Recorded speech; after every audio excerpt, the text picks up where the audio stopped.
All right, in this lecture, I want to explore a little bit more about this interesting conformal compactified coordinate system, only because I just love this as an exercise in understanding how flexible coordinate systems are and how we can choose them to solve our problems. The problem is, of course, we don't have problems to solve, right? We're just talking about methods and how the coordinate systems work. And last time we kind of walked from the beginning to the end, starting with t and r. Of course, in our world, c equals 1, so we don't have that c, and ending with what we called t tilde and r tilde, but they're calling psi and phi. So I'm not considering that important. I just like the idea that you have this reference book, this catalog, that we can slowly figure out by just studying. And I guess ultimately my plan here is to kind of take a nonlinear walk through this catalog step by step, unpeeling everything that it means, and that will be my sort of non-systematic presentation of general relativity, which is always intended to be a complement to some real systematic presentation. There's a lot of good ones out there. There's a lot of good books, but this stuff, you know, kind of you learn something, and then it leads you to ask another question, which leads you to ask another question, and you can follow that flow. It's not totally logical, but if you've started with some foundation, and you have, if you've done our prerequisites, you can kind of go that way. So ultimately we showed that this is a legitimate coordinate transformation, and it leads to the transformation of the metric to be this thing, which equals Minkowski space. So we kind of did all that. What I told you to ignore last time was this thing up here. That is not Minkowski space. That is the Minkowski metric in conformal compactified coordinates, which means it is something called conformal to Minkowski space, but it's not literally Minkowski space. The relationship is shown down here. The metric of the conformal compactified metric is the metric that we found, which is the flat metric of Minkowski space times this this thing here, which is this expression that we found in the denominator. Meaning we take the metric we just discovered, right, which is flat space metric, that's this thing, and you multiply it by this, and you're left with this. That is different than a coordinate transformation, right? You're just multiplying the metric by some function of the coordinates, right? Some function of space-time. Omega is a function, in this case, of what they're calling psi and c, right? Which we would call t tilde and r tilde. So it's just not a function of the other coordinates, theta. It's not a function of theta, it's not a function of phi, and it's not a function, well, it's a function of two of the four coordinates. And so it is a function of space-time, but you're taking the entire metric and you're multiplying it by some function of space-time. And what you're kind of doing is you're clearing this denominator, right? And you end up with this thing. And to understand, that is not a straight-up coordinate transformation. It is a transformation. It is a conformal transformation of the Minkowski metric. The Minkowski metric, this Minkowski metric is the compactified coordinates. So you could call this the Minkowski metric in compactified coordinates. And then this is the Minkowski metric in compactified coordinates after a conformal transformation, which is just a multiplication by this thing omega squared. And in this case, they just chose omega squared to be this. And omega squared could literally be any decent function of the coordinates. If you have any decent function of the coordinates, you will end up with a conformally transformed metric, or conformally transformed metric. And this is the result. Now, this is not Minkowski space-time, right? This is something else. But there's a reason they've done this, of course, and it has to do with the fact that this thing here is a metric that solves something called the Einstein static universe. And we're not quite ready to talk about that because it's a solution of the Einstein equation, and that means it's when I say a solution of the Einstein equation, what I mean is that is a metric, g alpha beta, that solves g mu nu equals equals t mu nu times 8 pi. Whoops. Yeah, so this thing here, this Einstein equation, has solutions. One of the solutions, and the solution means a metric, right? That's what we mean by a solution. The solution of this is a space-time. A space-time is a metric. I put the matter in here, and then this tells me on this side the space-time structure induced in the universe by the matter that's placed there. That result pops out as a metric. And in this case, this metric here is one of those possible solutions, which means there's a certain distribution of matter that I can postulate, and in this case, it's for what it's worth, it's an ideal perfect fluid. That is an ideal perfect fluid. If I put it in there throughout the entire universe, I end up with this solution for the metric of the universe. It's actually a cosmological metric, right? As opposed to metrics that just reflect like black holes, like you can get the Schwarzschild metric for a black hole or the Kerr metric for a spinning black hole, and there's a variety of different situations in physics that can give you metrics for different things. But if you talk about the cosmology of the entire universe, this is a metric for the cosmology of the entire universe under a certain assumption about the distribution of matter. Well, it's interesting that that solution is related to flat space, is related to completely flat space. It's not the same as completely flat space, which means there's no coordinate transformation that will take these coordinates here in this cosmological metric, which we have to talk about what they might mean. We don't even know what they quite mean. This kind of looks like a sphere, right? And that looks like time, right? So what's going on with all that? But this cosmological solution is related to the flat space solution through this conformal relationship, right? So there is that conformal, and there's a reason why we like to use the conformal relationship. I kind of alluded to it last time, but I wanted to take a small diversion today just to talk a little bit about this metric, and because eventually we want to discuss the connection between these two metrics, and we're on the subject now, so I thought now would be a good time. And the immediate problem is to understand something called the Glome. Let me write that down, the Glome. The G-L-O-M-E, the Glome. The Glome is also known as the three-sphere. And a three-sphere is sometimes called a four-sphere, unfortunately. But what do we mean? Well, the three-sphere is a surface. You could think of it as a surface in four-dimensional space. And if the four-dimensional space coordinates are x, y, z, and w, a three-sphere is the set of points where x squared plus y squared plus z squared plus w squared equals some radius r. Actually, you know what? I'm going to use r as in lowercase. So the three-sphere has three, as a manifold, it has three dimensions to it, right?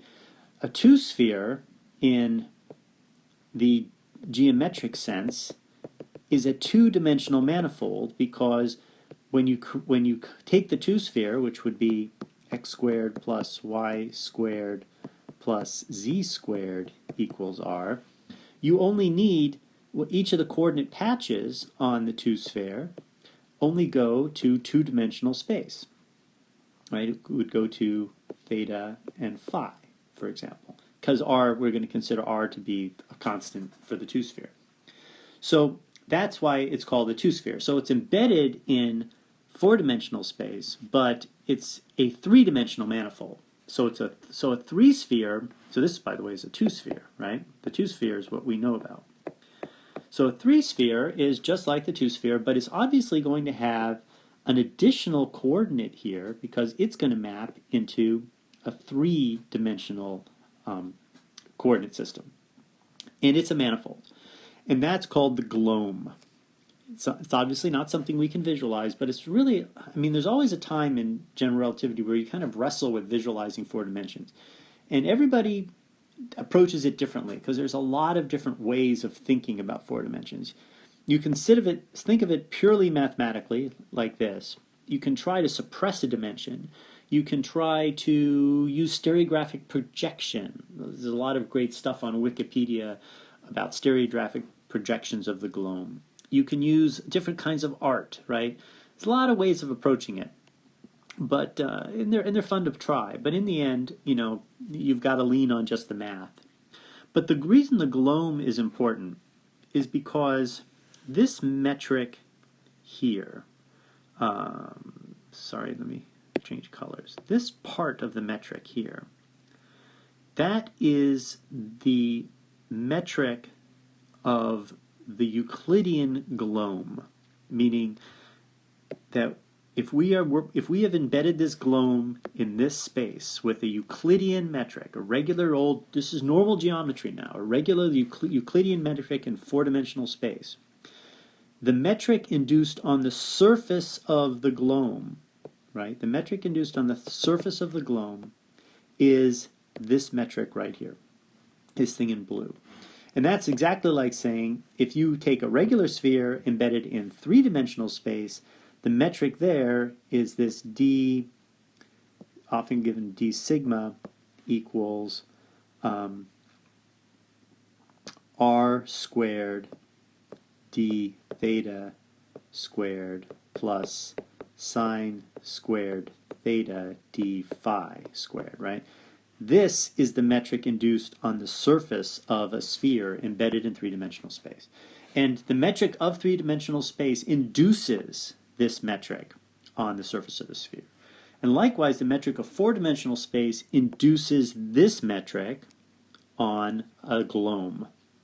So now if you look at the Glome, well, you see, well, look, the Glome actually seems to have the regular three-sphere metric kind of buried in there. And then there's this new coordinate here, this new angular coordinate. And it kind of stands to reason, right? If you have a three-dimensional space, a three-dimensional manifold, you need three coordinates. Well, in the two-dimensional manifold, we had theta and we had phi. Well, now we need something else, right? We need something else. And trying to visualize how these angles work is kind of tough. But I found a really great article that I thought was just totally wonderful. And it talks about the Glome. And I thought I would share the derivation. And the article is, let me write it down so you can get it. It's called A Derivation of, why am I struggling with this? A derivation of n-dimensional spherical coordinates by L.E. Blumenson, Columbia University, from Columbia. He wrote this, and it was published in, where was it published? It was published in the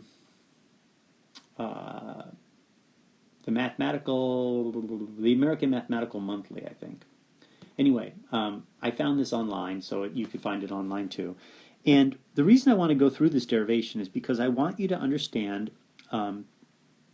the coordinates of a Glome, because ultimately we're going to use that to talk about the Einstein static universe. Admittedly, this is a bit of an aside. I don't want you to think that this is critical to understanding general relativity, and you can skip this lecture and move on to the next if you wish. So this process is surprisingly simple and somewhat clever. We're going to use a little bit of notation. First of all, I want you to understand that everything we're talking about is now going to be n-dimensional geometry. So let's say we're in n dimensions, right? And we're going to deal with vectors in n dimensions, but it's going to be all Euclidean, right? Euclidean. whoops, Euclidean. Now notice if you go back to the to this thing here, let me clear it up a little bit. If you go back here, this part of the metric, this part here is Euclidean. The introduction of this guy is what makes the metric have the potential to be less than 0. So because of that, this becomes actually a Lorentzian metric. But this part here is Euclidean, and that's the part I'm going to talk about. Ultimately, this piece here is time. And time is going to be another coordinate that doesn't show up anywhere in this spatial part. And that's not totally uncommon. I mean, that happened in the regular spherical coordinate system too. Remember, in Minkowski, in spherical coordinates, you had time hanging out by itself, and then you had a big spherical piece. That was all spatial.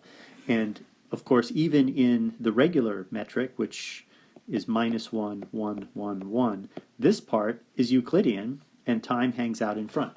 So we are now going to just study this part, because I want to get you some intuition in these angles and why this formula is the way, well, I want you to understand these angles and understand how to make a coordinate transformation into regular Cartesian coordinates. So, for example, in-dimensional Euclidean space will have regular Cartesian coordinates x0, x1, x2, and x3, right? And it will also have some kind of spherical coordinates, r, I'll just give them numbers, theta 1, theta 2, and theta 3, right? Because I don't really know much about them. I do know that in three-dimensional space it's r, theta, and phi. And I know that in three-dimensional space this guy goes from 0 to 2 pi, but this guy only goes from 0 to pi. So I kind of want to know, what is the transformation from here to there, and what do these angles kind of mean, right? That's what I'm thinking. And I want to be able to do this for any dimensions arbitrarily, and that's what this little paper shows. So the good news about all this is that we can go back to our basic understanding of vectors that we learned in our most elementary work, right? So I'm going to I'll try to use the notation we've been using in our what is a tensor stuff. But we start with a vector space, and I will, and this vector space will chart out all of Euclidean space, and we will create a basis for that, and it will be E sub mu. Okay, I decided to write this stuff down a little bit in advance because my pen isn't doing it really well. So I'll present this part. So we're in the Cartesian basis. This is our set of basis vectors, and we're going to adopt the classic notation from your standard linear algebra material, where the dot product of two basis vectors is going to be this delta function, orthogonal. Now notice we have this delta function, unlike the what is a tensor series, the indices are both down, and that just is to accommodate the fact that this is an inner product, right? This isn't a dual space mapping, obviously, you're dealing with two vectors. It's just an inner product, and it's defined this way with these two indices down. It's really, it's easier. It's the old system, right? It's the system before we did all of our fancy tensor analysis.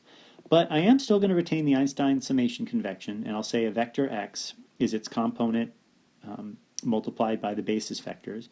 What I'm really going to try to do is I'll put a little arrow when I refer to the vector as its own entity, and of course this is the component form in this basis. The magnitude of a vector x is x dotted into itself, where obviously if you take this and you replace it here and this and replace it here, you end up with this expression where the magnitude of the vector is really the sum of the squares. This is sum of the squares of the components, and this is a result of the fact that we're dealing with a Euclidean metric, which means the inner product is strictly Euclidean, which is what this is saying, right? That's what this is saying. Now I could write it this way using our summation convention and get the same result as long as I remember to raise and lower indices with a metric, and that metric is the Euclidean metric, which is the identity. So it's really writing this is equivalent to writing this once you know that this thing is just the identity Euclidean metric. Also, the other part is the angle between two vectors, say call it x and y. That angle, let me separate this out a little bit. That angle is defined through this equation here. The cosine of the angle between two vectors x and y is the vector x dotted into y divided by the magnitude of x and y. And that angle is important for our analysis. And this is all from old classic linear algebra and classic vectors. Things that in the last series of lectures I was wagging my finger at and lamenting about how bad they were for our understanding. And I even went so far as to call them little pointy things. And I took away the word vector. I wouldn't allow them to be called vector. But I think by now, everybody understands the relevance. We're not treating these as what's the word? We're not treating our vectors as maps with dual vectors involved and things like that right now. This is all just the classical vector analysis. So with that in mind, now let's begin to construct our model of an n-sphere. So we start with a vector x whose magnitude is r. And r is going to be sort of a fixed number. It's the magnitude of the vector x. And from this fact, we can now consider the angle the angle between the vector x and any of the basis vectors, right? The basis vectors ei. I guess ei should probably have its own little arrow, but I'm not going to do that. So I want to know what's the angle between x and ei. Well, I'm going to call that angle phi sub I. So phi sub I is the angle between our vector x, which is a vector that points to one spot on the n-sphere of radius r, and the angle between that particular vector x and this basis vector is going to be phi I. So now these basis vectors are aligned with the coordinate axes, right? So E1 would be like this. We know it's orthogonal to E2, which is like this. We know that's orthogonal to, better get this right, E3, right? I should call that minus E3 to get the right-hand rule correct, right? So now there's an E4 and an E5 and an E6, which I obviously can't draw, but are presumably all orthogonal to these three, right? So the vector x lives out there somewhere, right? The vector x is out there, and it's got a length r, or it's pointing to a radial distance r, and this is phi 1, right? And this is phi 2, and this is phi 3, and this is phi 4. So we're interested right now in, for example, phi 1. Now I do know that we also know that x, the vector x, is xi ei, which means it is which tells us that x, the ith component, is going to be the vector x dotted into ei, right? That and that dot product we know is r times the cosine of phi I. And we know that because that's the way the elementary dot product works, right? We know that the dot product is the magnitude of the vector with the cosine of the angle between the two vectors, right? In this case, this vector's magnitude is 1, so the only vector, it's the product of the magnitudes divided by the cosine, or multiplied by the cosine of the angle between them. And this is a unit vector here, so it doesn't show up. So all we end up with is r. Let me clean that up. So xi is r cosine theta. So this is pretty easy stuff so far. So now, but from this, what we do is we are going to take, we're going to take x and write it as r cosine phi I, oops, phi I, oops, not even that, sorry, r cosine phi sub 1 e sub 1. We're going to peel off this one, this guy, and the rest of it is the sum for k equals 2 to n of xk ek. Now I have to suppress the Einstein summation convention here, right? Because I'm limiting the sum from 2 to n, and if this convention was in effect, that limit wouldn't exist. I've peeled off x1, right? I've peeled off, this here is x1. So the total thing, this total object, is simply just a restatement of, it's just a restatement of xi ei, right? But I'm peeling off this first part. And let's see, so the only thing I haven't mentioned is, oh yes, this thing here, this phi I, which is now phi 1 over here, that's between 0, phi I, all the phi i's, less than or equal to pi, right?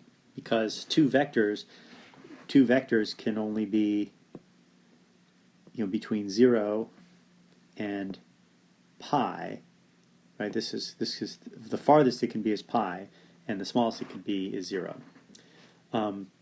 So 0 and pi is what we're going to restrict this to. So that's an important fact. That'll come up later.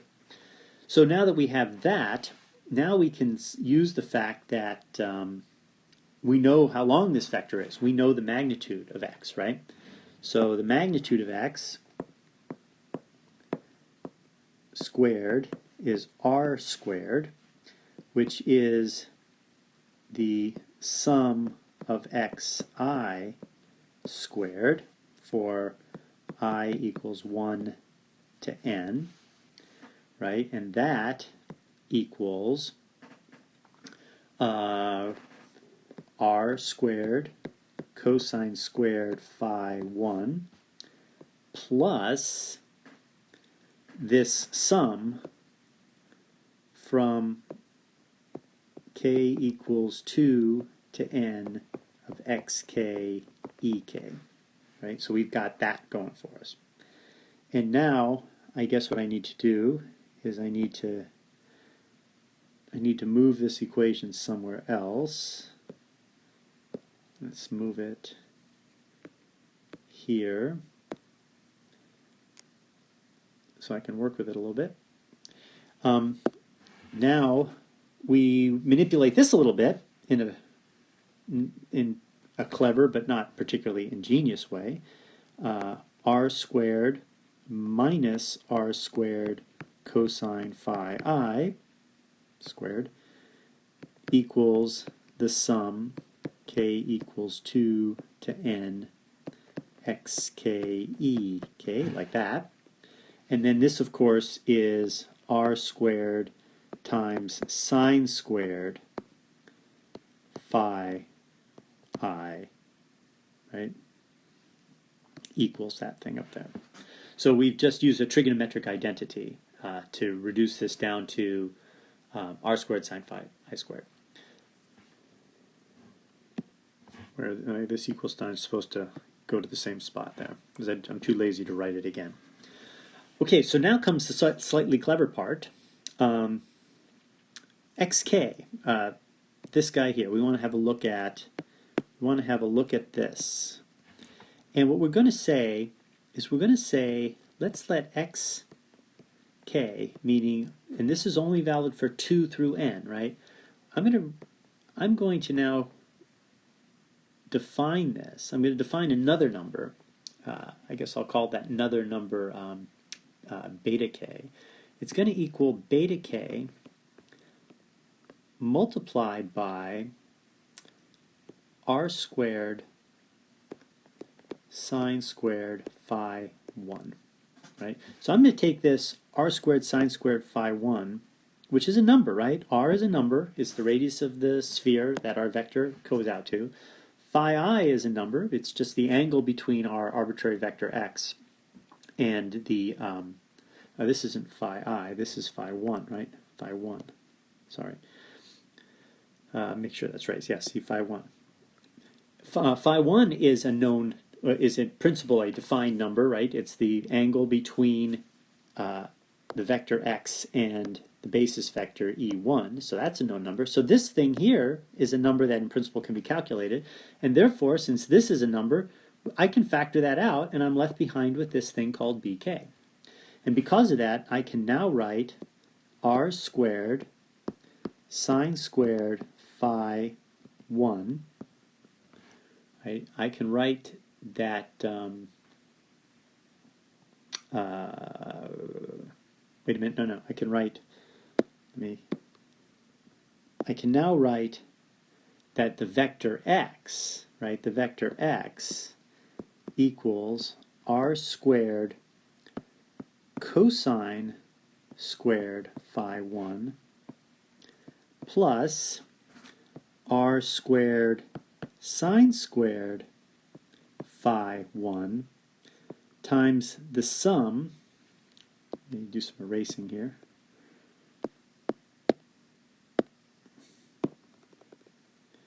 I'll erase that so I have a little extra room, times the sum of beta k ek, k equals 2 to n. Right? So all I've done is I've taken this and substituted it into the straight up definition of x, right? X is simply, yes, this is x with an arrow. X is simply, oops, and this has to be e1, right? I need the unit vector there. So there's the unit vector e1. Here's the rest of the unit vectors.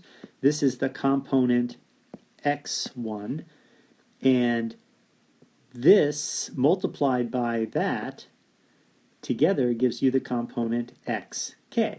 So I really haven't changed anything. I've just factored out this constant, right? This constant from xk, right? The prior version of this was, let me find it. The prior version of this was right here, right? This was what we did the first, we made the first time, right? This is just a restatement of xi, ei, using this factorization. All right, but now notice that the sum, I'm going to change colors there. The sum, let's do it in green. The sum of the beta k's from 2 to n, right, that has to equal 1. And the reason is, in order for the magnitude of x to, or the magnitude squared of x, I guess, to equal r squared, I can factor out that r squared and that r squared, right? I end up with cosine squared phi 1 plus sine squared phi 1 multiplied by this sum of bk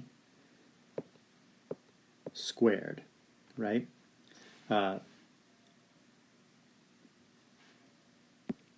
That's right. When I say this is actually got to be the sum of the squares have to be 1, right? Because I've now calculated the square of x, right? I factored out the r, the fact that it's Euclidean takes care of all of these things and replaces it ultimately with delta functions and the unit value 1. So I end up with cosine squared phi 1, sine squared phi 1, and then the sum of these bk squares, where again orthogonality and Euclidean metricness get rid of these basis vectors. And so I end up with the sum of bk squared. But by the trigonometric identity, right, the trigonometric identity, cosine phi 1 plus cosine squared phi 1 plus sine squared phi 1 has to equal 1. So in order for that in order for this magnitude to actually be r squared, this whole factor has to equal 1, which means this guy has to equal 1. So the sum of these bk's is always going to be 1. Really important point. So now let's look at just this part here, right? Or actually I should say, now let's look at just this part here, right? This vector part. Remember, this is the scalar part after we found the magnitude. This is still the vector. So let's just look at this vector part. And I can actually define a new vector, which I will call, what am I going to call? I'm going to call it U2. And when I say what am I going to call it, what I mean is what did this mathematician who wrote this paper call it, Mr. Blumenson. By the way, when did he write this paper? I have it out here. This was written 1960. So I don't know if I don't think he'd be quite old today if he was still alive. Although he could be, I suppose. U2, we're going to define that. U2 is going to be defined as that vector, this bk, ek, from k equals 2 to n. Now let's have a look at this thing. First of all, it doesn't fill the full vector space, right? The full vector space has these vectors, e1 through en. But we're actually starting with e2 through en. So whatever vector u2 is, it lives in a subspace of the full vector space, and that subspace is spanned by these vectors here. And therefore, it is in an orthogonal subspace to E1 because it's a Euclidean metric, right? It's n-dimensional, so it's really big in dimensions, but it is orthogonal to, we know that U2 is orthogonal to E1, and it lives in this subspace. That's really redundant. If it lives in a subspace spanned by these vectors, it must be orthogonal to E1. So that's the one thing we know about it. It's also a unit vector, right? Because the sums of the squares of this guy equals 1. So it's a unit vector in this subspace, right? And it's really what's left over after, it's the projection, right? It's a projection of this x into that subspace. Or it's the, I shouldn't say it's the projection, it's the direction of the projection. So if we were to think about this in terms of just maybe a situation in 3 dimensions we could visualize, we imagine our vector x, and if we call this the E1 axis, right, then this is, say, phi 1, right? That's the angle between our vector x and the E1 axis. Well, the vector x has a projection into the orthogonal subspace to E1, which is, I guess, let's see, let's call this E2, and then this would be E3. Then this orthogonal projection, I've just drawn it here, right? And the unit vector of that orthogonal projection, like that, would be what we'll call U2. It's the unit vector of that projection. So here it's kind of easy to visualize what's going on. In n-dimensional space, though, it's not so easy to visualize. But it's still the same. Actually, it gets you kind of close, right? As you can still imagine, in n-dimensional space, any vector is going to have an orthogonal, an angle between the different basis vectors. That's not hard to understand. And what's left over is going to remain in the space of the remaining vectors. So that's a pretty good picture. But this is now the unit vector of that projection into that space. All right. So what next? Well, now we just break down U2 the same way we broke down x.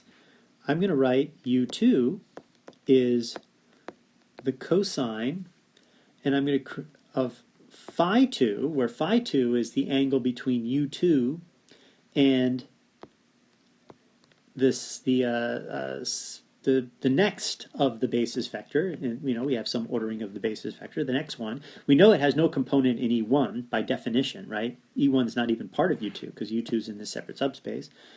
And then I'm going to add the sum from L equals 3 to n of the rest of the betas, beta L, E, L. Right?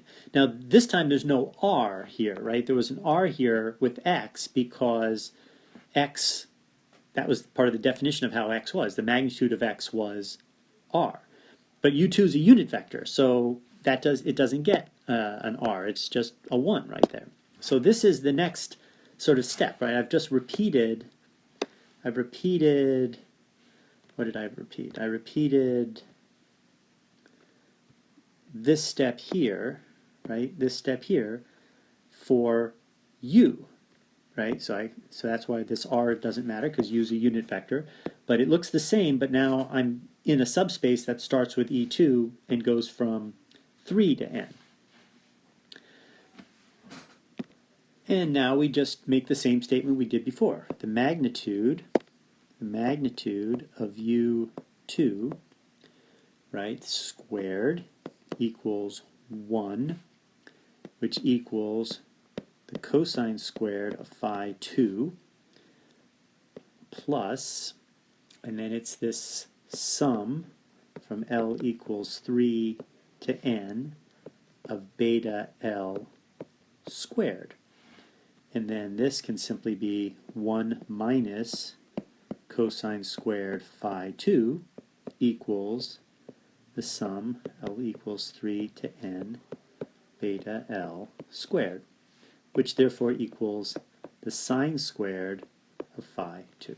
Right? So, and that, of course, is from the trigonometric identity, the Pythagorean trigonometric identity on 1 minus cosine squared. So now we've just, and this is a repeat of what we've done before without the r square floating around. And now I'm going to do again, this is, I guess it's getting recursive, right? I'm going to write beta L is going to be sine squared phi 2 times gamma L. I'm going to factor out a sine squared phi 2 from every beta L. And I'm going to factor, after all, it's just the angle, it's the angle between U2 and E2, right? It's this angle, right? That's a defined, it's a very simple, very clearly defined angle. So its sine exists, the square of its sine exists, so I can factor it out of a number. And this number exists, it's a coefficient. It's a real number sitting right in the expression for the, it's a component, it's a component of a real vector, U2, so I can simply factor it out. So I just do this again, And once I've done that, I can now rewrite the equation one more time. And let's see, therefore U2, which is a vector, equals cosine phi 2 times E2 plus sine phi 2 times the sum of L equals 3 to n of gamma L E L, right? So this is, after we've done this, then this expression up here, that expression, simply I'm just substituting right in there, and that expression becomes this expression, right? And so now you can almost see what's going to happen. I'm going to substitute this back in to our definition of x, right? And that is going to set me up to do it all over again, right? So if I put this here like that, that's what U2 is. So what was x? Well, we got to go back to x. X was equal to the cosine of phi 1 E1, right? Plus, wait a minute, wait, R. X had the R's in there, plus R sine phi 1, and then it had that summation, but that summation is now U2, right? Well, now I take this and I substitute it in there for U2. Yeah, you may remember, right? Because just to be clear, U2 was equal to U2 was equal to the sum of n equals 2, not n, hold on. U2 was the sum, maybe this is not fitting well on my whiteboard's obviously been acting up. I'm going to have to fix that problem. U2 was defined as the sum of beta k, where k equals 2 to n, beta k, ek, right? That's what U2 was. And then we, understanding the whole subspace thing, we then discovered that U2 is also equal to this. So I'm now substituting in for U2. And then what should I get? I should get equals r cosine phi 1 E1 plus r sine phi 1 multiplied by cosine phi 2 plus sine phi 2 times this sum L equals 3 to n gamma 3, gamma, not 3, gamma L E L. Phew. Okay. And I can expand that out without too much trouble to get r cosine phi 1 E1. To make it clear this is a vector, I'll throw in those little vector signs. R sine phi 1 cosine phi 2, right? See, there's supposed to be an E2 here. I keep forgetting. Because these are vectors, right? So you have to have these unit vectors. You can't just have a random real number floating around out there. So here's a vector, here's a vector. That's good. I probably should have gone with those arrows. It would have reminded me to include them. E2 vector plus r sine phi 1 sine phi 2 times this sum here, which of course we're going to call U3, right? Which is a vector. So now we repeat the process for U3. And U3, since U3 is going to be defined as the sum from L equals 3 to n of gamma L E L, we also still know that it is a unit vector, right? And it's a unit vector because the magnitude of U2 is 1, right? And therefore you're going to end up with a cosine squared sine 2, a sine squared phi 2, just like before. This term had better be, this is going to be a sum of gamma L squares, so the gamma L squares summation must be 1, and it's all due to the orthogonality of the unit vectors. So we know that U3 is going to be a unit vector just like before. And U3 is going to also exist in the subspace orthogonal to U1 and U2, meaning U3 is orthogonal to, well, it's orthogonal to U2, right? Because U3 is orthogonal to E, well, U3, let me be clear. U3 exists in the subspace spanned by E3 to En, right? It exists in that subspace spanned by E3 and En. It's definitely orthogonal to E1, but it's in the subspace spanned by E3 and En. That's all I really want to say about U3. It's clearly in the subspace spanned by these three. Look, by definition, right? L starts at 3. It doesn't have, there's no E1 and there's no E2. Those aren't in the basis of U3, or those basis elements are not part of U3's construction. Or another way to say it, the components of U3 for E1 and E2 are 0. So we repeat this exercise again, and we then start with breaking down U3 into, just like before, I will write down U3.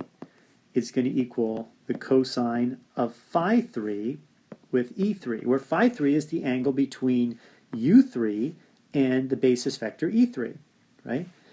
And then that's going to be plus, what's left over is, I'm running out of, let us say, m equals 4 to n, alpha, beta, gamma, delta. Let's do, let's say, well, I skipped alpha, I guess, all right? So it's going to be alpha m e m, right? And then what do I do now? I'm going to, the magnitude of U3 equals 1. And just like I did on the previous screen, which I should move over here, the magnitude of U3 equals 1, which tells me that this sum is going to be the sine squared. It's going to equal sine squared of phi 3, just like it was before. So this is going to tell me that this sum here, if using the same actually squared, right? This guy here is going to equal the sine squared phi 3. Not that whole guy. What am I saying? Just the, hold on. Let me get this right. The sine squared of phi 3 is going to, the sum of the squares is going to equal sine squared of phi 3. And then I'm going to factor out the sine squared of phi 3, just like I did before. So let me get this right. Sine squared of phi 3 is going to equal the sum of alpha m squared, where m goes from 4 to n. Phew. So then I do the factorization again, and I end up with yet another expression. And I could just keep doing this, right? The point is I can keep doing this. But what am I ending up building up? Well, what I build up is I build up something that looks, I build up x that looks like this thing right here. It just gets longer and longer and longer. And I end up with x equals something times E1 plus something times E2 plus something times E3, and I do it all the way to something times En. Now actually it's only going to go, so, and ultimately the point is that these somethings, right, in front of each of these unit vectors, those are the coordinate transformations, because these somethings are always going to be functions of phi 1, phi 2, dot, dot, dot, all the way up to all of the angular coordinates, and r, in each of these boxes. And that is going to be the transformation from these angular coordinates into these Cartesian coordinates. And that's going to show you the spherical coordinate transformation for some higher dimension. Now there's a problem with what we've done so far, in that it doesn't actually work in the very last case, right? You end up doing this process over and over again, and you don't quite get all the way to the end. Let me show you where you do get.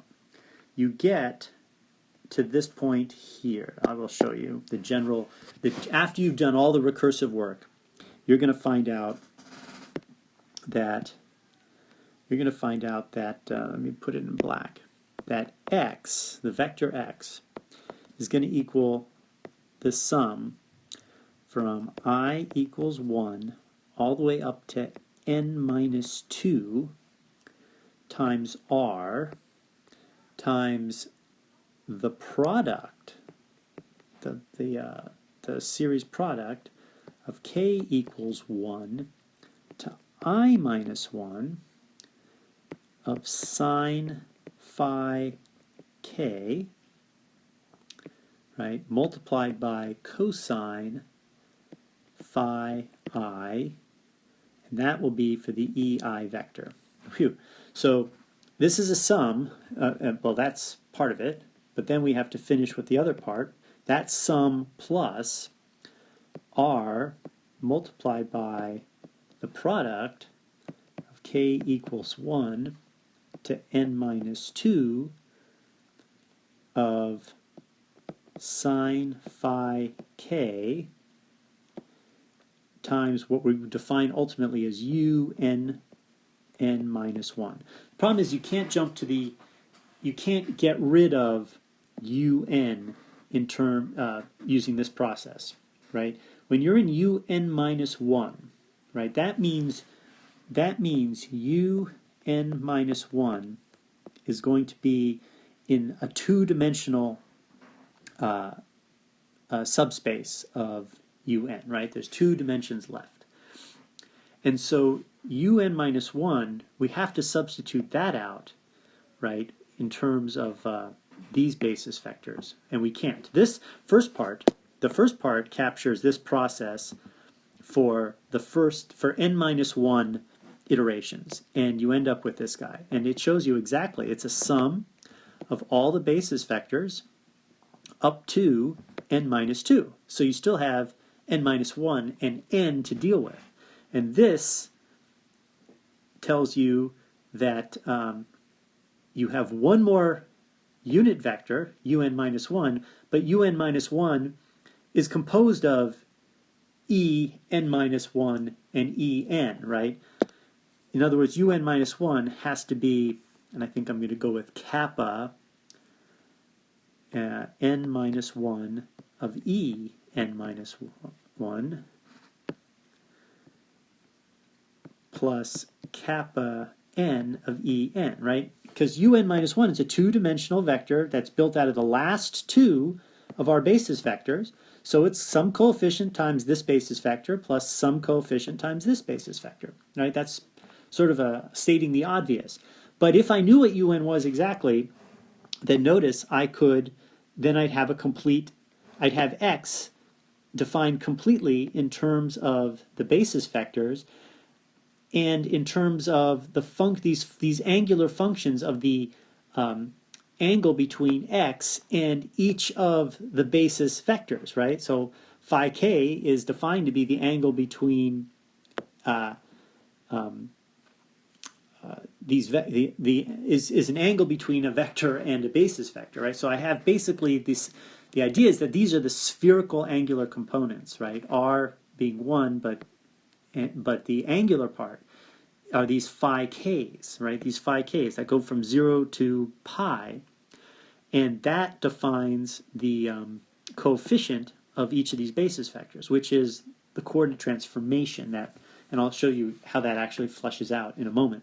But we're still left with this last one, and the substitution doesn't work for the last one. But that's okay, because the last one has got to be in this form, right? So it turns out that it's still true that un minus 1 is a unit vector, right?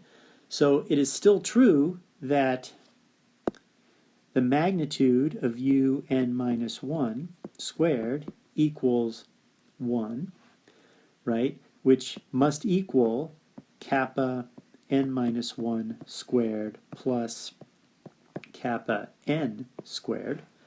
But in order for that to equal, we know that there's some angle lambda such that the cosine squared of lambda plus the sine squared of lambda, right? So we know that some lambda exists, and these two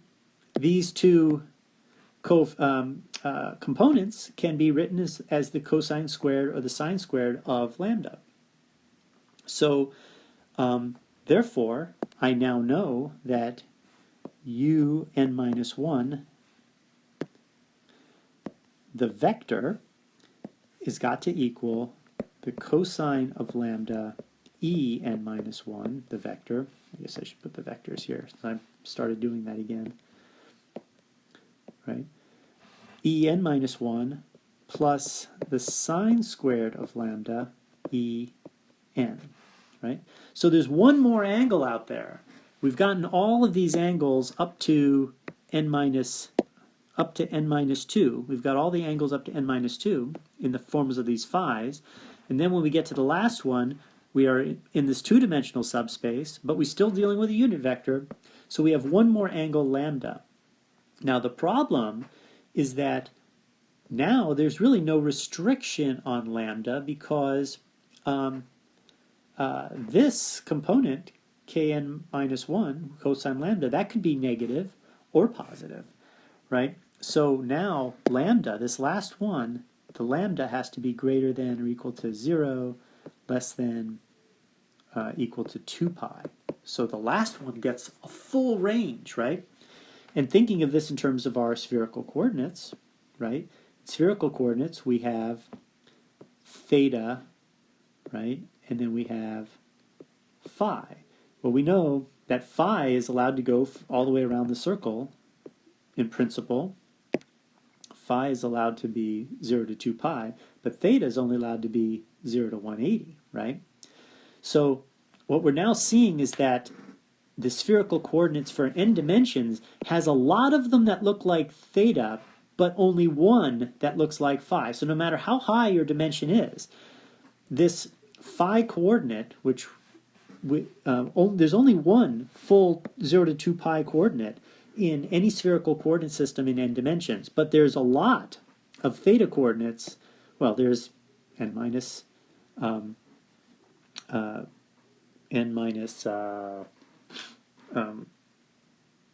well, the rest of them, n minus 2 of these theta style coordinates. So we're almost finished. Now we can write down sort of the final answer. When you put all this stuff together, what does it ultimately end up looking like? And I'll write it in a way where you can see each of the coordinate transformations. It starts with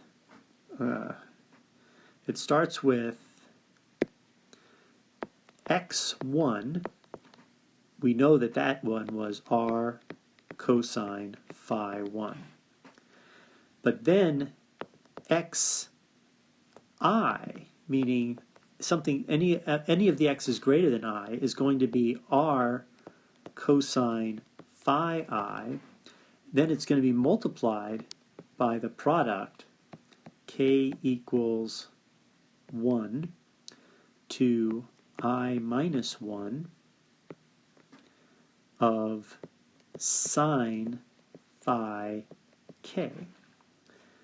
That'll take you up to, this is for I less than n minus 1, obviously greater than 1, right? So then for x n minus 1, the answer is r sine lambda times pi k equals 1 to n minus 2, k equals 1 to n minus 2 of sine phi k. And then the last one is xn equals r sine, oops, not r sine, r cosine lambda, r cosine lambda of the product k equals 1 to n minus 2 of sine phi k. So the last two, they're very much the same. They only differ here in the sine cosine of lambda. And that's, of course, exactly what we see in the regular spherical coordinates, right? We see that the projection of a vector onto this plane, you have the last part, this phi part, you have the cosine part and the sine part, and that's what this represents. The difference for our two-dimensional case is none of this, or there's only one term here. So let's actually break that down. So let's look at it in the familiar case, right, where n equals 3. Well, if n equals 3, we don't even have this one, right? We have 1, then n minus 1 is 2, and xn is 3. So what does that look like for n equals 3?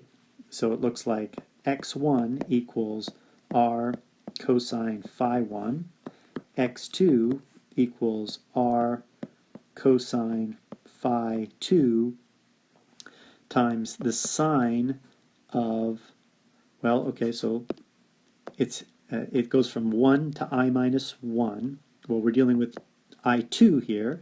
2 minus 1 is 1, so 1 to 1, so it's phi 1. So it's sine of phi 1, and x3 equals r sine, oops, I'm sorry, erase. This is lambda, right? Cosine lambda, right?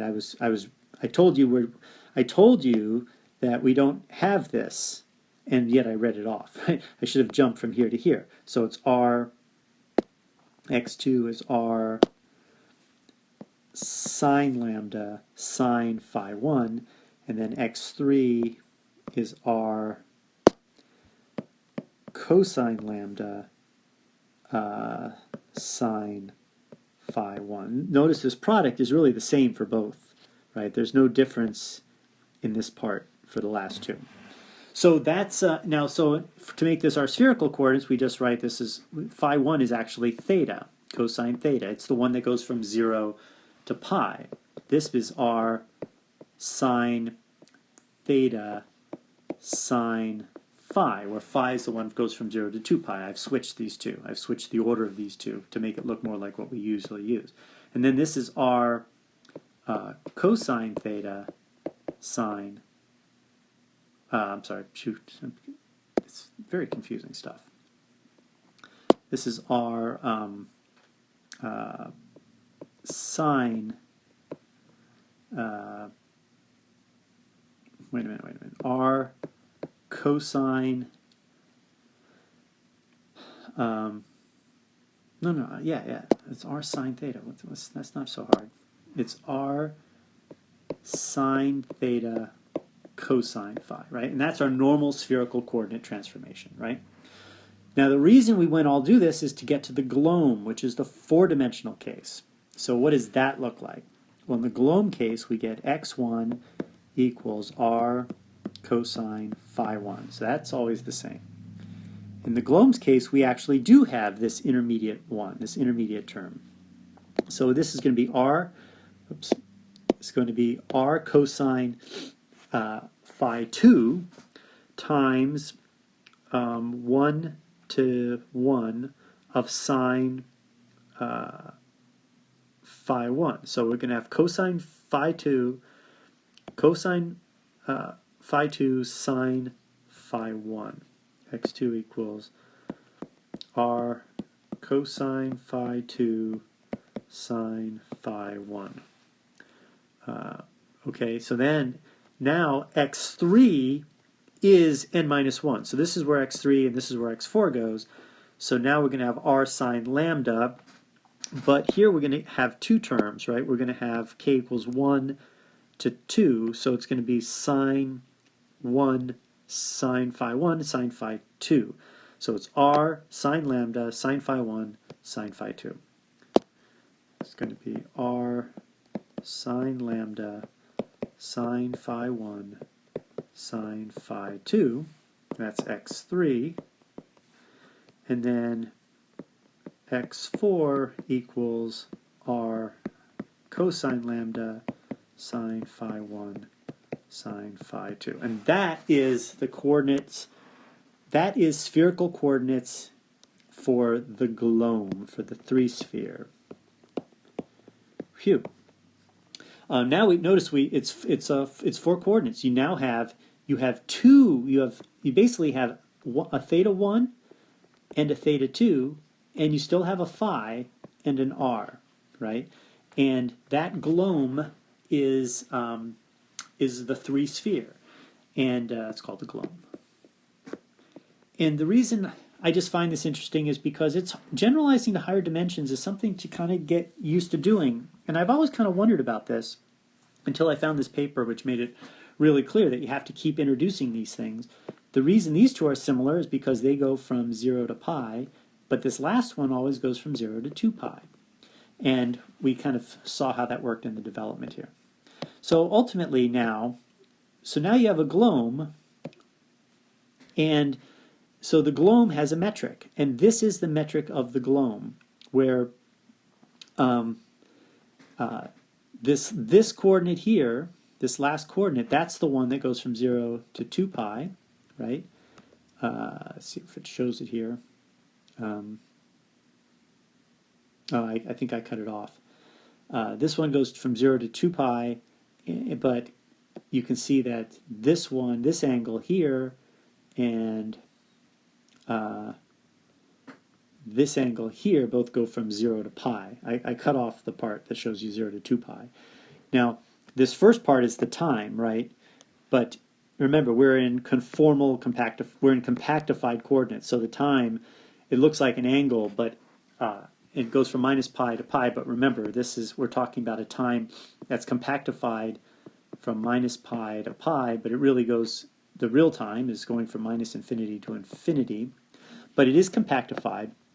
But you can now imagine a different kind of metric where instead of,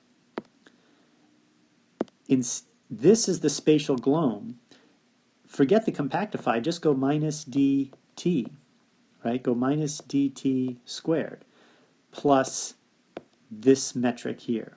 This is now the metric on the surface of the Glome, where I've now defined what these angles are, right? You now see the whole point of the exercise I just did is to give you some understanding of what these angles could be. This